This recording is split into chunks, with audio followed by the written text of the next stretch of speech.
Welcome, everybody.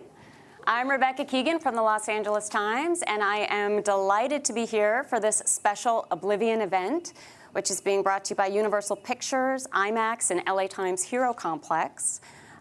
This movie and this Q&A is being broadcast out to IMAX theaters across the U.S. 9 other theaters saw it, like you guys here in New York. And the Q&A is going out over the internet as well. We're going to take a few questions and then go to Twitter to take questions that people are sending in. If you want to participate, send your question to #Oblivion. And won't you please help me give a nice warm welcome to the director of Oblivion, Joseph Kosinski.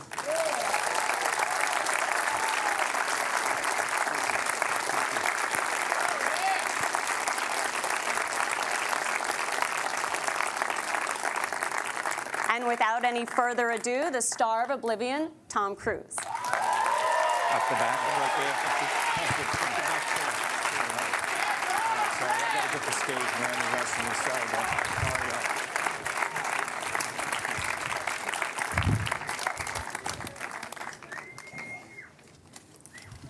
Gotta do a stunt over this rail. Hi, how are you? Hi, you do so many stunts for your own movies. We thought we'd have you do one here. It's good. How are y'all? Good evening. Love you. Hello. How you doing? Nice to see you. Hello. Well, welcome, both of you. Thank you for being here. Thank you. This movie is something kind of unusual in Hollywood today. It's not a sequel or a prequel or a remake. It's a totally original idea. Tom, tell us, what made you want to make it?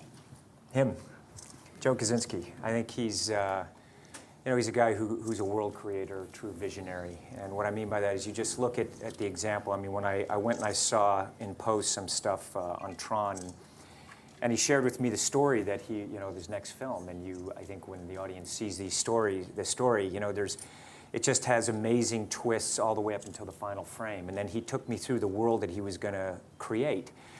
Just as an example, when you saw the Sky Tower, I know audiences are so used to green screen today. But when you see the opening, you see the Sky Tower, one of the things Joe wanted to do, and he did in this film, is he said, look, what I want is I want real clouds and real sunrises and sunset to immerse the audience into the Sky Tower. It's a mile above the Earth's surface, and really immerse them in this world.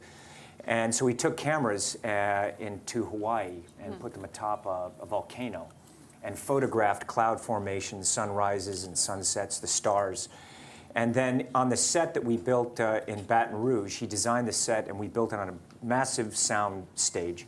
And the screens were, as tall as this IMAX screen, and he actually projected the images onto those screens. So it wasn't CGI, it wasn't green screen. So the kind of reflections and the kind of world that he can create with that, and the emotion, it has he wanted a haunting beauty, a very unique aesthetic for the film. And I think that world that he created, this characters that he created, is something that I wanted to be part of.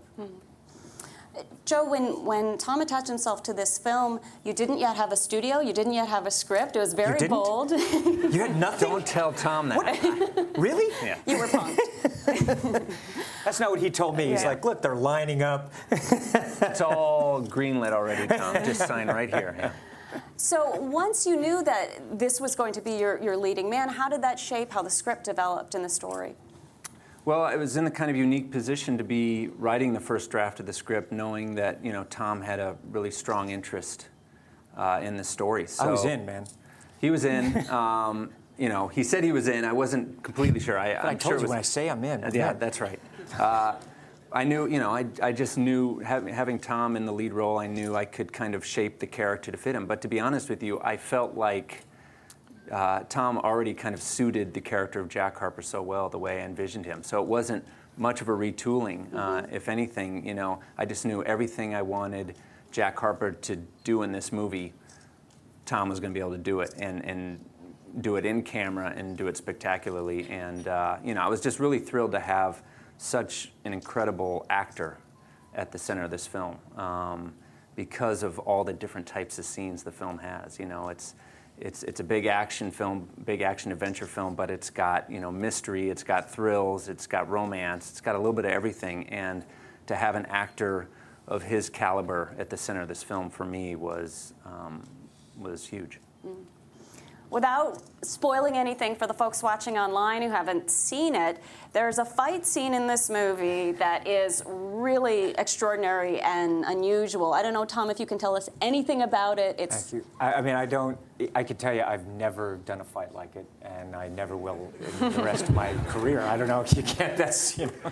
Your opponent was brutal. You don't ever, yeah, he was tough. You don't ever get to do that again. I mean, when he was telling me the story and we're going through it, I think the incredible thing about this movie is that for an audience, even the second time watching it is going to be so rewarding for them. Like, you need a 2 pass on this film, and I think that's there's so many wonderful moments like that in the film. I couldn't wait to do it. It was very challenging to figure out how we're going to do that, and without Killing you. killing me.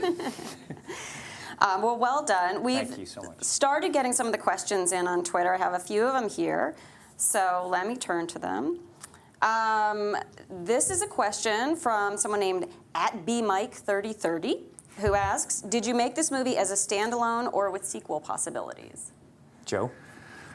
Well, I think we've created a world here. There's a story that occurred before the film starts, and I think there is a very interesting story after the film ends. So certainly there's potential and possibility there.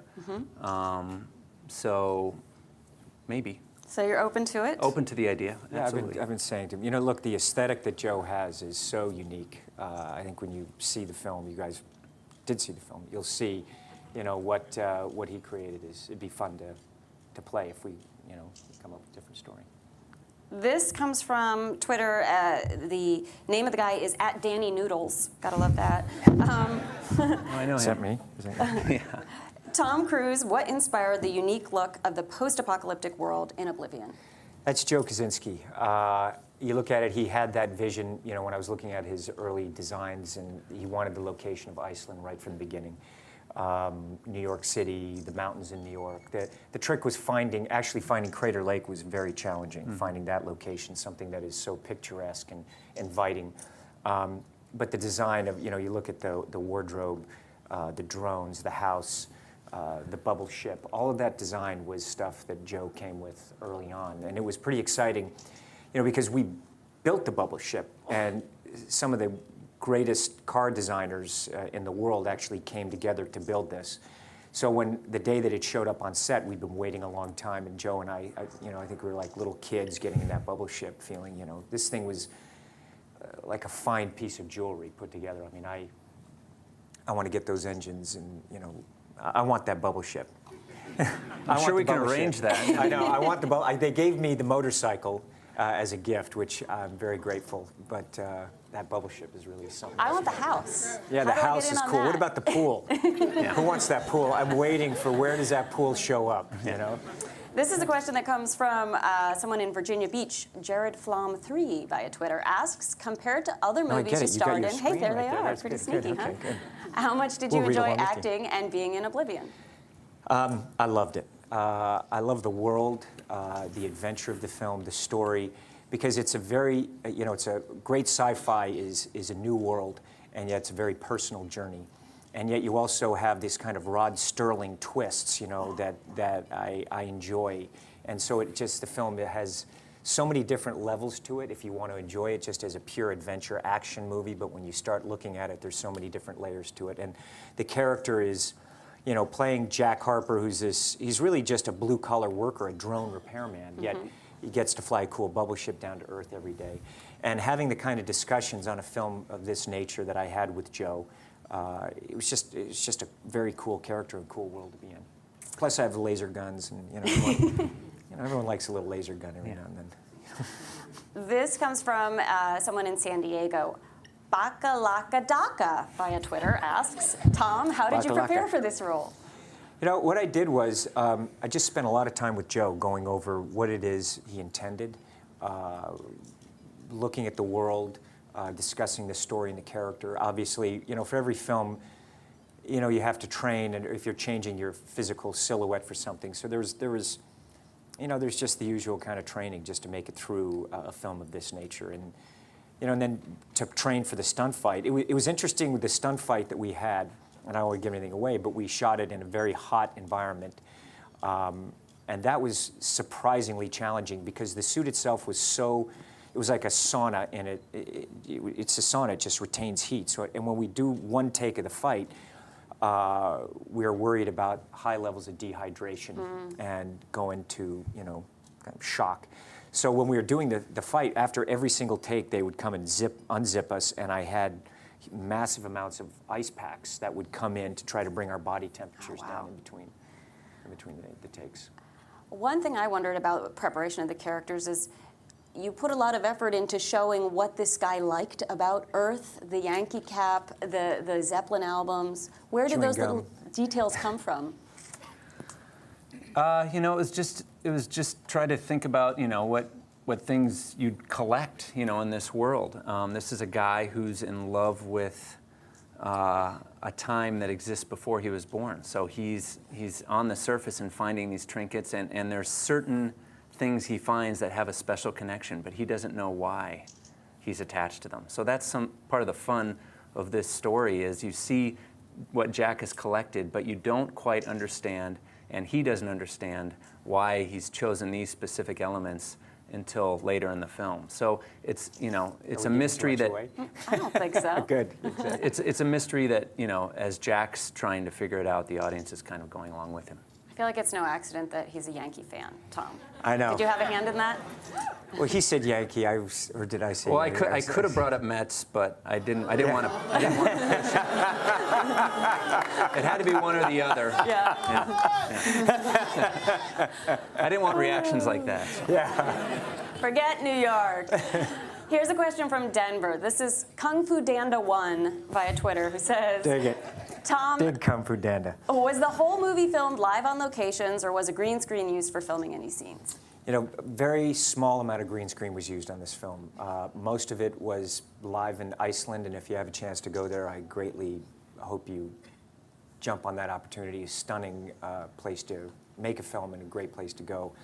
And that kind of terrain, it was mostly practical. The action was all practical. Of course, some of the moments, were green screen at the end, but surprisingly not a lot. As I said, when you look at the Sky Tower, that's all, he edited that footage down and projected on those screens. It was the most beautiful set I've ever been on. The most peaceful set to be on. Sometimes, if we did have a break, we'd throw up a sunset or something, and everyone would kind of hang out and watch the sunset. Chill out and watch the sunset. Yeah, it was beautiful. And when you were in Iceland, were you there during the summer? So it was. It was 24 hours. We were there. It was light 24 hours, so we got long shooting days, and then we never stopped. We never stopped yeah. shooting, and then I'd go on adventures when we finished shooting for the day. Magic hour all the time there, I guess. It was beautiful. This one comes from Dallas. Candace Havens via Twitter asks, it seems like this was a very collaborative effort with the actors and director. Can you talk about that? Yeah, I don't know how you wouldn't collaborate with your actors. They are telling your story for you. So it's so important that the director and the actors are all on the same page. And so we tried to, with a lot of rehearsal, figure out everything ahead of time, of course, always leaving room for those moments when you're shooting where something special happens, But yeah, why would I not collaborate with an actor who's made as many incredible films as Tom has? This is my second film. I think we were counting. Amazing, it's his second film. Backstage, you've been in, over 40 now. So yeah, I learned a lot from Tom. Tom's worked with so many of my cinematic heroes, from Stanley Kubrick to Ridley Scott, Michael Mann, Sidney Pollack, Steven Spielberg, Martin Scorsese. It's kind of insane, the list of directors he's worked with. So for me, I was always kind of asking him, stories from the different movies, just bugging him, tell me a story about work with Newman or something like that. So it was just amazing for me to kind of learn, through him on this movie. And Morgan Freeman, I imagine, was a real presence on the set. What was it like to work with him? It was awesome. Everyone was very excited when the day he came in. I'd followed Morgan since Street Smart, his first film, and then he and I met each other at the Oscars. Actually, we were both nominated one year, and I just went up to him. I so admire him as an actor, and I've always wanted to work with him. And he and I were talking about it, and then, right from the beginning, Joe and I were like, there's only one person that can play this character, and that's Morgan. I mean, with that kind of reveal and what you're talking about, to have that kind of power as an actor, that voice, he's just so talented. So when he said that he'd do it, we were very excited.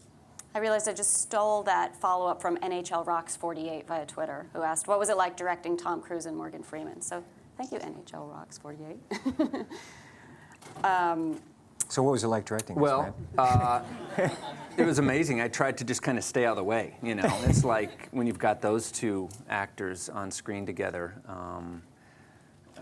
you know, just try not to screw anything up and let them do their thing. And those are some of my favorite scenes in the film, watching Tom and Morgan together. Yeah, there's a, you know, as you see, there's such a dynamic, and you really have to, as actors, have to talk through with Joe what story points, because so much of it is in behavior.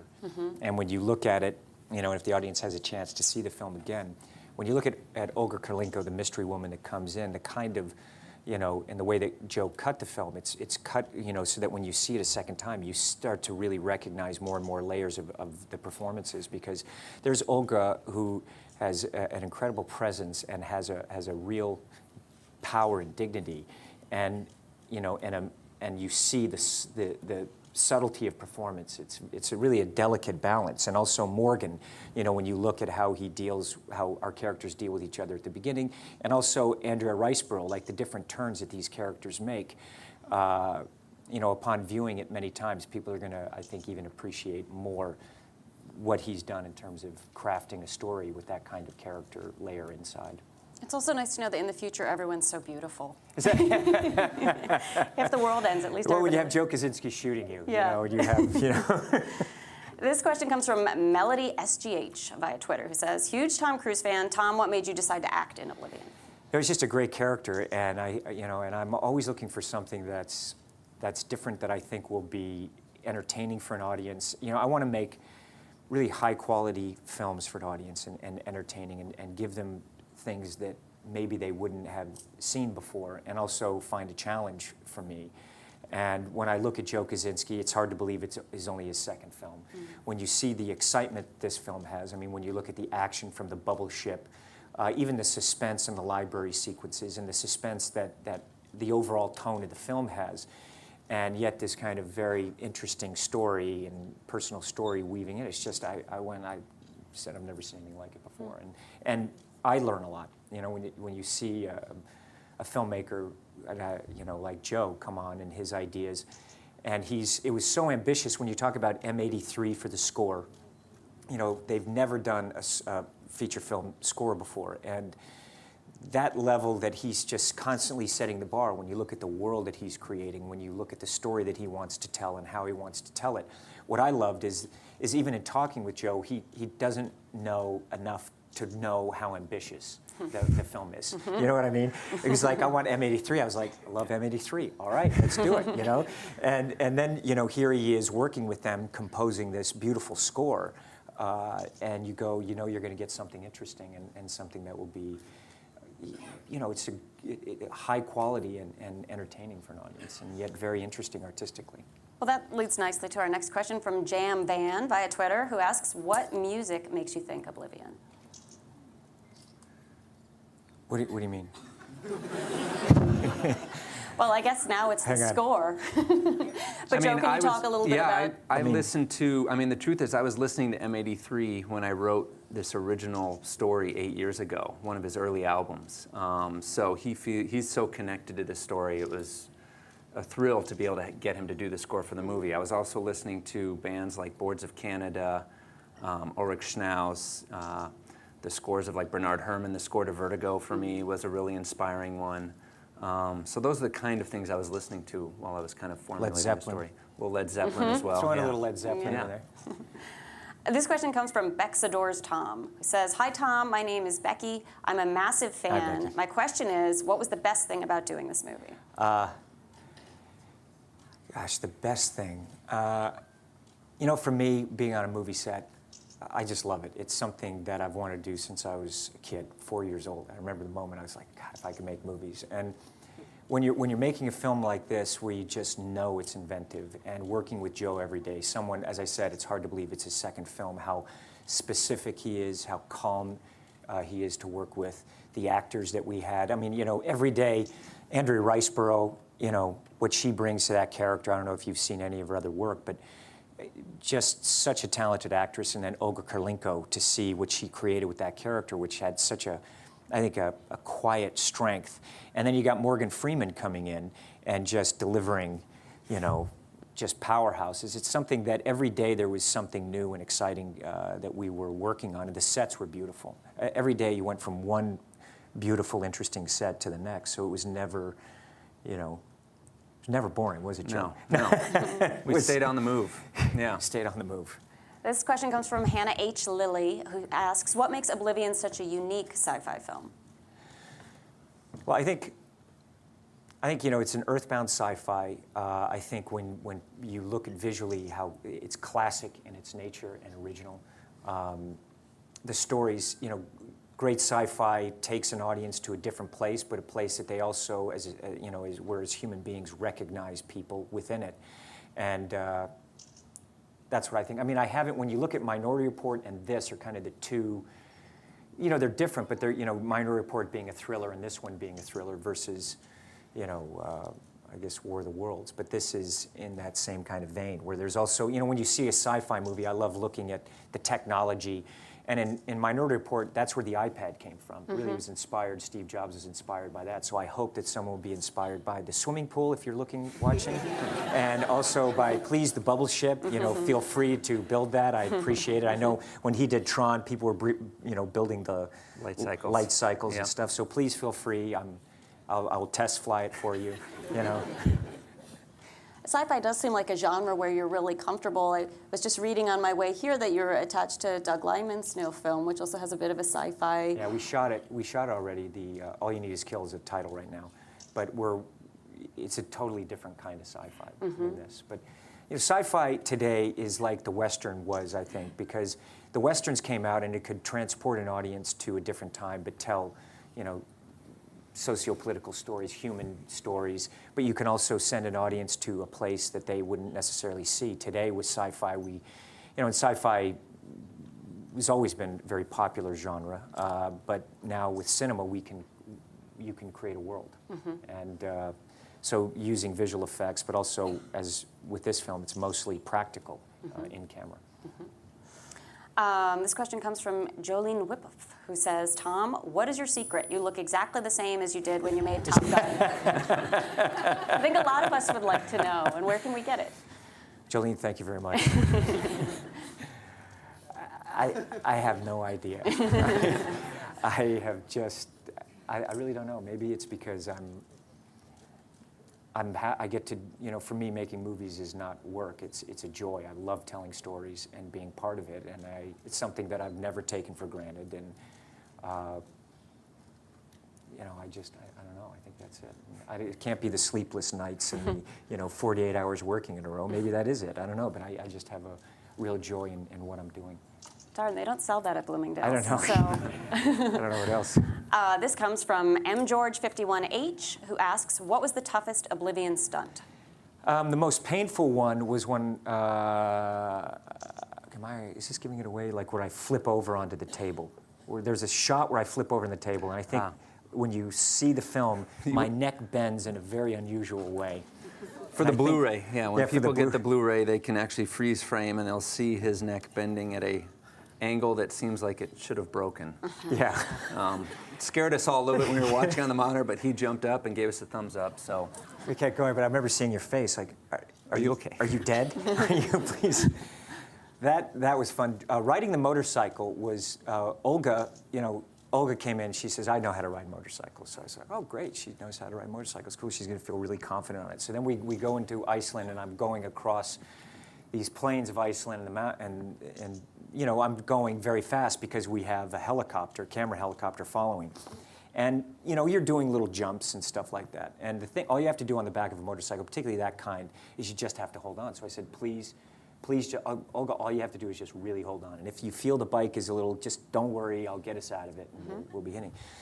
So we're riding along, everything's, and she goes, go slow. I was like, okay, well, yeah, you know.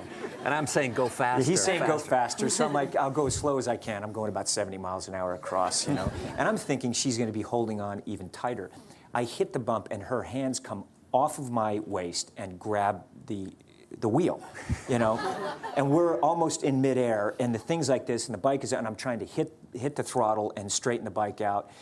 And it scared me to death. I thought, I was like, you know, as we're going, still, you know, I can't just stop the bike. So I'm going to say, Olga, please just hold on to, all you got to do is hold on to me. She goes, no, okay. As she's holding the wheel. I said, no, like, hold on to me now, like right now. You know, she said, okay. So she holds on to me. And then I hit another bump and her hands are coming out. So I'm flying along on this motorcycle. I have this helicopter with a camera, and Joe's there, and I'm constantly hitting her hands to try to get them around. So I'm hoping that in the shots that it doesn't look like I'm doing this the whole time, you know? And she's saying, I can't help it. I don't mean to do it. I'm trying to stop myself. I'm trying to stop myself. So that was terrifying. Okay, you don't know how terrifying that was. I was scared shitless. Can I say that? This isn't television, is it? No, Internet. you can swear on the internet. I can swear on the internet. I was scared shitless. Okay? This question comes from Rachel, who asks, how did you decide on Earth's landscape? Well, you know, I wanted to make a film that was, I wanted the landscape to be desolate but beautiful. And I came upon a landscape photography book of Iceland. And when I saw some of these images of the Icelandic landscape, it looked like nothing else I had seen before. The black sand, the blue skies, the kind of moss clinging on the hills, no trees, which is very unique. And I thought it would be the perfect setting to kind of put in these monuments of our world, kind of sticking up through the sand. So it was always the dream to go and shoot in Iceland, and you know, feel very lucky to have had the opportunity. This is pretty much it via Twitter, who asks, Tom, what's your favorite sci-fi film excluding your own? Oh man, come on. Oblivion. Excluding your own. My own Minority Report. Okay. War of the Worlds, Vanilla Skies. You know, to just say one, I think would not be fair because there's so many. You know, when you look at, I think you know, Star Wars. You look at 2001. You look at, you know, Ridley's films that he's done. Alien is a picture that you could just watch over and over again. You know, you look at what he created, the movie he did with Harrison Ford. Blade Runner. Blade Runner. I think there's I think there's a ton of them. You know, I'm someone, I watch a lot of movies all the time. I mean, when we're working on the script, one of the cool things, I've got a screening room with like thousands and thousands and thousands of films. So, you know, sometimes I'll watch a scene out of a movie the way someone will just pull up a track of music and listen to it. So we'll go through it and we'll just watch different scenes. It's a great diversion in a meeting, too, where you just stop and watch Mad Max for 2 hours. Yeah, and exactly. You go back. What is your home screening room like? It must be pretty cool. Awesome. I want to live in the screening room. I pretty much do. You know, I mean, that was a dream for me having that one. We talked about this a little bit, but Rohan MM asks, question for Tom, what attracts him to sci-fi over perhaps other genres he's not yet touched? You know, as a film lover, I mean, I'm really just kind of a cinephile, and I love all kinds of movies. And I remember, you know, when I start into any different genre, whether it's comedy, drama, suspense, I kind of dive in and try to understand what works, what communicates best. So I think that's why I've done such a wide range of, you know, I tried my hand at a musical, tried different kinds of adventures, spy thriller genres I love, and sci-fi is just, you know, there's so many different stories. You can take that kind of genre and create, you know, thriller or action, all the different kinds of things within it, and drama, and comedy. So, you know, they're all different kinds that I love. Ben Ubius via Twitter asks, Tom, aside from being a real-life hero, are there any hopes you'll play a superhero role for Marvel or DC in the future? Well, you know, I haven't ever read one for myself that I thought this is what I want to do. But that's not saying no. If they, there's no planning in the future, but I dig those movies. What would the character have to be like to interest you? Well, that's a good question. I don't know. You know, it'd have to have some fun human elements to it, and have cool superpowers. And you want to fly, of course. Obviously. You know, you want to be able to fly. I'm a pilot, so I want to fly, right, Joe? Of course. What else do you think? Like maybe force field. Force fields are cool. You know, Doesn't need sleep. doesn't need sleep. Right. People are tossing out ideas. Good. We get ideas here We'll tonight. pass Good. those along to Tom's agent. Thank you very much. Listen, thank you both so much Thank for you so being much for here. having us. Thank you Thank you all all for being here and watching. Thank you so And much. good night. Thank you. Thank you. Lovely meeting you. Thanks again. Okay, gang. Thank you. Thank you all. Thank you. Thank you very much. We'll try.